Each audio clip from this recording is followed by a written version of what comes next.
iwe mchana iwe usiku. Namwaga chozi la kijasiri.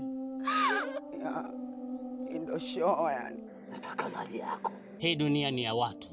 Atakuwa ni mbuzi. Nenda kumkata nchugu. Hii ndio ushindi wetu mwanangu. Peleka pale nilipokutuma. Mimi nipo kwa ajili yako. Sitaki kusikia chochote kutoka kwenye hisia zako. Tatizo lake ni nse.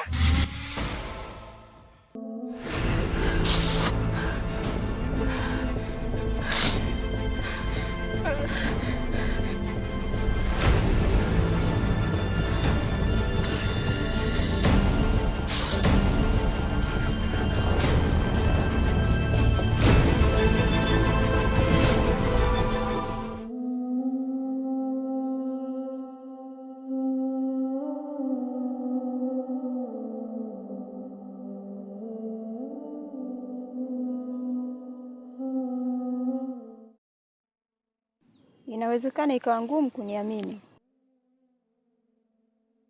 lakini hayo ni maamuzi ya moyo wangu.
Na kushauri acha kutumia nguvu zako kwa viumbe dhaifu.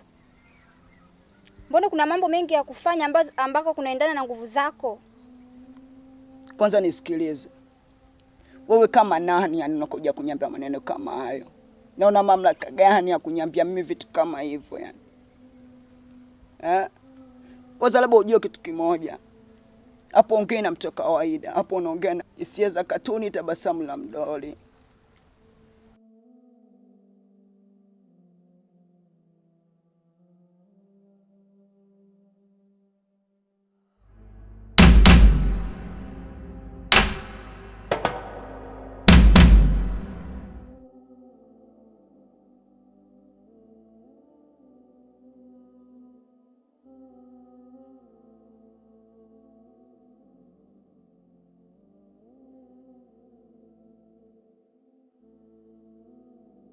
Shona, kwa tantalila zako unaweza kuniambia sijui fanya hivi wewe nani yani? Kuna wakubwa kibao ni makonki master ni wanalifahamu ile jambo afa ongee kitu chochote umetula Buffett Masimba. Wewe nani? Wewe nani yani kikaragosi kama wewe sikenyankela tu. Unasumbua nini yani mpaka unakuja kuniambia talabu kama hizo? Jiangalie je maisha yako. Fuatilia mambo yako, usifuatilie mambo yangu mimi wewe inakuhusu nini? Afu unakuja hapo unanitoa stimu zangu ile nipo katika mazingira yangu nishahama kabisa hapa Bongo niko Marekani uko afoe ile unakuja kunitoa katika stimu kama hizo. Ajichenge. Ajichenge basi. Nisikilize na kushauri. Unanishauri nini mimi? Unanishauri nini? Jichenge!